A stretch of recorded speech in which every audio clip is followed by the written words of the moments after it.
सबसे पहले देखेंगे वर्कशीट 15 जिसमें क्वेश्चन फर्स्ट है, how many fundamental particles are found in an atom, write their name and charges. 3 fundamental particles are found in an atom, proton +1, electron -1, neutron 0. What is the central part of atom called? Central part of an atom is nucleus. Which particle are present in the nucleus? Right name. The particles present in the nucleus of an atom, protons and neutrons. Explain pictorially the Thomson model. According to the postulates of Thomson's atomic model, an atom resembles a sphere of positive charge with electrons present inside the sphere. The positive and negative charge is equal in magnitude and therefore an atom has no charge as whole and is electrically neutral. Fifth question है, explain the shortcoming of Thomson model. Thomson's atomic model failed to explain how to positive charge hold on the electron inside the atom. It also failed to explain an atom's stability. The theory did not mention anything about the nucleus of an atom. तो ये done होता है worksheet 15। अब देखेंगे worksheet 16 जिसमें question first है, why Rutherford used only alpha particle in his gold leaf experiment, explain. Rutherford chose these particles because they were small and positively charged, which would allow him to test Thomson's model of the atom. Draw a labeled diagram of Rutherford gold leaf experiment. आपको draw करना है diagram gold leaf experiment जो उन्होंने किया था। तो इस तरह से ये उनका डायग्राम है रदरफोर्ड थ्योरी का। ठीक है, गोल्ड एटम है ये न्यूक्लियस है, रिफ्लेक्टेड अल्फा रेज है। नेक्स्ट क्वेश्चन देखेंगे, तो इस तरह से आपको ड्रॉ करना है यहाँ पर। Write briefly the conclusion of Rutherford experiment. His experiment proved that the atom is largely empty. क्योंकि अल्फा रेज निकल रहे थे उसमें से, तो उसने प्रूफ किया कि जो एटम्स होते हैं उनमें एम्प्टी स्पेस रहता है। Has a heavy positive charge body at the center called the nucleus. The center nucleus is positively charged and negatively charged electrons revolve around the nucleus. Explain the shortcoming of Rutherford atomic model. His model failed to explain the stability of atom. The arrangement of electron in a circular path was not defined. Fifth question है, draw a diagram showing atomic energy levels. तो यहाँ पर हम इसे diagram में show करेंगे। देखिए इस तरह से ये न्यूक्लियस है, NMLK शेल्स बताए हैं। देखिए तो इस तरह से आपको ये ड्रॉ करना है, few energy level in an atom. तो इस तरह से ये डन होता है आपका वर्कशीट 16। अब देखेंगे वर्कशीट 17। तो दोनों ही डायग्राम आपको वर्कशीट में ड्रॉ करने हैं। 17 में फर्स्ट क्वेश्चन है, write the name of 3 suitable particles subatomic है ना, write the name of 3 subatomic particles of an atom and their discover. तो यहाँ पर हो जाएगा, there are 3 subatomic particles, proton, neutron and electron, and discover की name भी लिख देने हैं आपको। Write the formula to find the maximum number of electron in an orbit. तो यहाँ हो जाएगा formula 2n2 where n is the number of orbit. What can the maximum number of electron in the outermost shell? The outermost shell in an atom cannot have more than 8 electrons. Write the electron distribution of the following elements. Oxygen के 8 electron 2 6 में divide रहते हैं, sodium 11 electron 2 8 1 में रहते हैं, aluminium में 13 होते हैं, इलेक्ट्रॉन रहते हैं 2 8 3 के फॉर्म में। Right the valency of the atom in given picture. तो देखिए यहाँ पर +1 एक्स्ट्रा था तो वो ऊपर की ओर चला गया, इसे +1 लिखेंगे।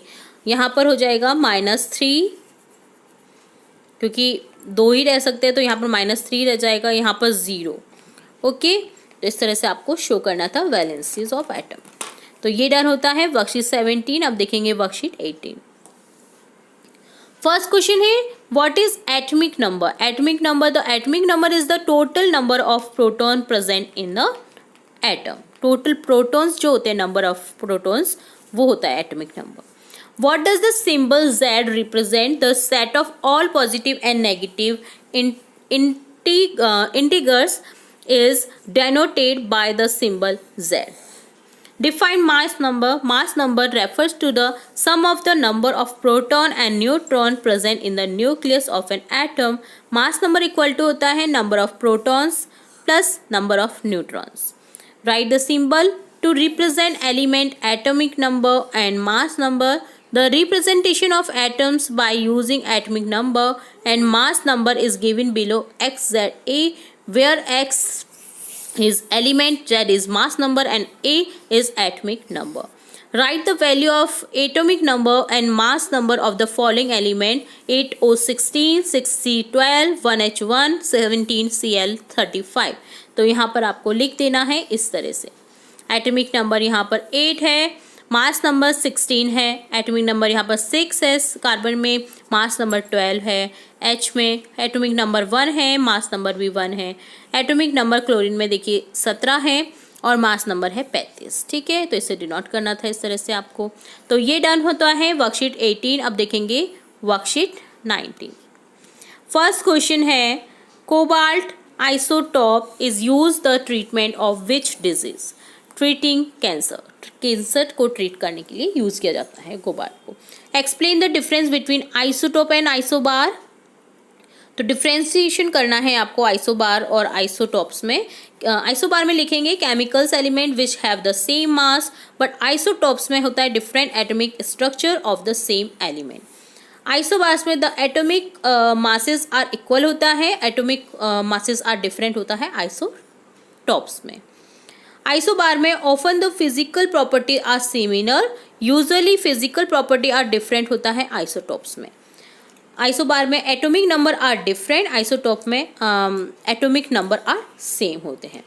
Chemical elements are different in isobar, same chemical elements having different mass number in isotopes. तो इस तरह से आपको ये डिफरेंशिएट करना था. नेक्स्ट क्वेश्चन देखेंगे तो यहाँ पर आपको डिफरेंशिएशन लिख देना है. नेक्स्ट क्वेश्चन थर्ड क्वेश्चन है match the following isotope with their uses. Isotope का यूज करना, आयोडीन का यूज करते हैं in the treatment of goitre, cobalt का in cancer treatment and uranium का as fuel in nuclear reactor. Nuclear reactor में fuel के रूप में यूज किया जाता है. तो ये आइसोटोप्स है. What is total charge of an atom? Atom has no overall charge, atoms always neutral. सबसे पहले देखेंगे वर्कशीट 20 जिसमें क्वेश्चन है. देखिए एक पिक्चर गिवन है. The picture shown here is of which plant membrane. कौन सी प्लांट की मेम्ब्रेन को दर्शा रहा है? ओनियन पील सेल. जो ओनियन का सेल होता है, छिलका होता है, उसका जो ये पिक्चर है उसकी मेम्ब्रेन को दर्शा रहा है. ठीक है. The structure of the above membrane can be compare to which type of wall. कौन सी वॉल से आप कंपेयर कर सकते हैं जो ब्रिक से बनी हो? देखिए तो उसी टाइप की लग रही है ये. तो देखिए यहाँ पर आंसर हो जाएगा brick wall. Just as the wall of building are constructed by joining bricks, in the same way which basic structure of living beings comes together to form the body. Cell, cell का निर्माण होता है, cell निर्माण करती है उसी तरह से जैसे बिल्डिंग बनती है ब्रिक्स के द्वारा. Who discovered the cell? Robert Hooke in 1665. Robert Hooke had seen a structure similar to beehives in the bark of which tree under the microscope? Bark of Spanish oak tree. What is cell? The cell, from Latin cella meaning small room, is the structural, functional and biological unit of all living organisms. What is the basic unit of living being called? Cell. तो ये done होता है worksheet 20. अब देखेंगे worksheet 21. First question है write the name of living beings shown is the following picture. यहाँ पर आपको नेम लिखना है जो पिक्चर शो की गई है. एक पिक्चर मिसिंग है यहाँ पर तो उसको छोड़ देना है. फर्स्ट ये देखिए पिक्चर है अमीबा, ये है पैरामीशियम, थर्ड में नहीं दे रखी पिक्चर, फोर्थ है hydra. From the picture of question number 1 separate unicellular and multicellular living organism and tablet them. तो यूनिसेलुलर में ऑर्गेनिज्म में आ जाएगा अमीबा और पैरामीशियम, और मल्टी सेलुलर ऑर्गेनिज्म में आ जाएगा hydra. How many cells are found in the body of unicellular living organism? An organism made of just one cell is called unicellular organism. Same ही आपके Hindi medium में worksheet दी गई हैं. अगर आपको हिंदी में समझना है तो आप उन वर्कशीट को भी ध्यान से सुन सकते हैं, पढ़ सकते हैं और साथ में देख सकते हैं ताकि आपको हिंदी इंग्लिश दोनों में समझ आ सके. नेक्स्ट क्वेश्चन है, give an example each of unicellular plant and unicellular animal. Unicellular plant में हो जाएगा क्लोरेला और यूनिसेलुलर एनिमल में हो जाएगा ईस्ट.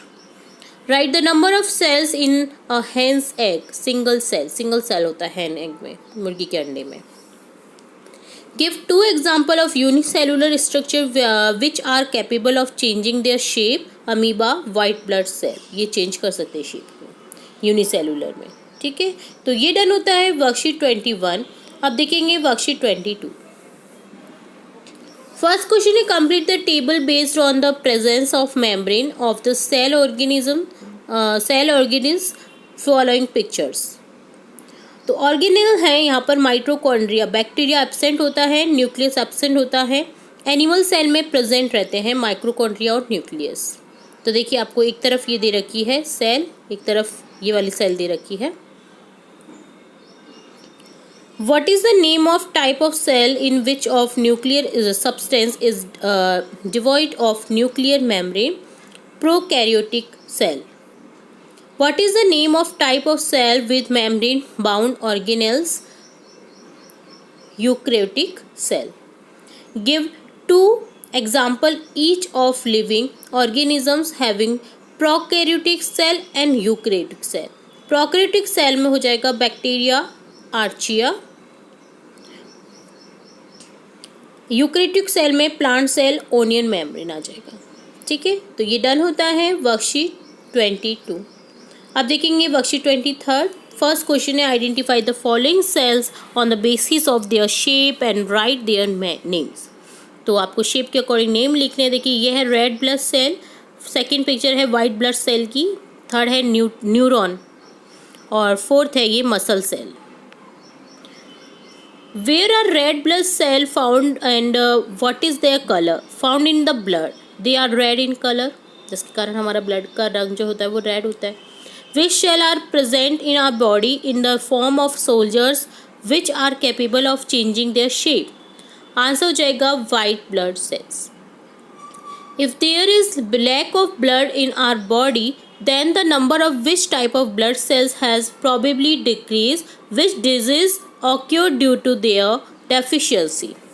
आंसर हो जाएगा red blood cell decrease and anaemia disease occur due to their deficiency. अगर रेड ब्लड सेल्स की कमी हो जाती है तो एनीमिया रोग हो जाता है. Which tablets are given to student on Monday and Tuesday to overcome anemia in our government schools? तो कौन सी टैबलेट्स दी जाती है मंडे और ट्यूसडे को बच्चों को एनीमिया रोग से निदान पाने के लिए या एनीमिया से बचाने के लिए? Iron tablets.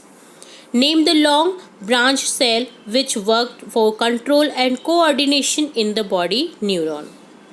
बहुत महत्वपूर्ण सेल होती है ये लॉन्ग ब्रांच सेल, लंबी होती है ये सबसे ज़्यादा cell. Write the name of the largest and smallest cell in living organism. तो लार्जेस्ट सेल तो लिविंग ऑर्गेनिज्म में है egg cell of ostrich. Ostrich का अंडा जो होता है सबसे बड़ा अंडा होता है, तो सबसे बड़ा जो उसमें सेल है वो होता है. स्मॉलेस्ट सेल होता है माइक्रोप्लाज्मा. तो ये डन होता है वर्कशीट 23 का सॉल्यूशन. अब देखेंगे वर्कशीट 24. फर्स्ट क्वेश्चन है, label any 8 cell organelles in the given picture of animal cell. Animal cell की आपको यहाँ पर पिक्चर दी गई है, इसे लेबल करना है. और इसी तरह से सेकंड क्वेश्चन में आपको 8 सेल ऑर्गेनेल्स में इन डायग्राम में प्लांट सेल में आपको लेबल करना है. तो दोनों ही पिक्चर को हम इस तरह से लेबल करेंगे. तो इस तरह से देख लीजिए आप पूरी पिक्चर को. ये है एनिमल सेल जो हमें गिवन थी. ठीक है, इसमें देखिए इस तरह से आपको करना है. Plasma membrane, vacuole, chromatin, nucleus, ribosomes, mitochondria, golgi body, lysosome, centriole, nuclear pores, rough endoplasmic, reticulum, ठीक है। तो इस तरह से आपको ये स्मूथ एंडोप्लाज्मिक रेटिकुलम, तो इस तरह से आपको ये लेबल करना था। ये होती है एनिमल सेल की पिक्चर, ठीक है। अब देखेंगे प्लांट सेल की। तो देखिए यहाँ पर रफ एंडोप्लाज्मिक रेटिकुलम है ये, इसी तरह से स्मूथ, ये तो दोनों में सेम ही होता है। लाइसोसोम है ये, क्लोरोप्लास्ट है, न्यूक्लियस है, गोल्गी एपरेटस है, न्यूक्लियर एनवलप है, प्लाज्मा मेम्ब्रेन है, एडजस्ट सेल वॉल है जो कि प्रोटेक्ट करती है प्लांट को। सेल वॉल जो कड़क कड़क रहता है तने के ऊपर, उसे बोलते हैं, है ना। इसी तरह से माइटोकॉन्ड्रिया है, ये राइबोसोम्स है, ठीक है। तो इस तरह से आपको ये करना था लेबल इसे।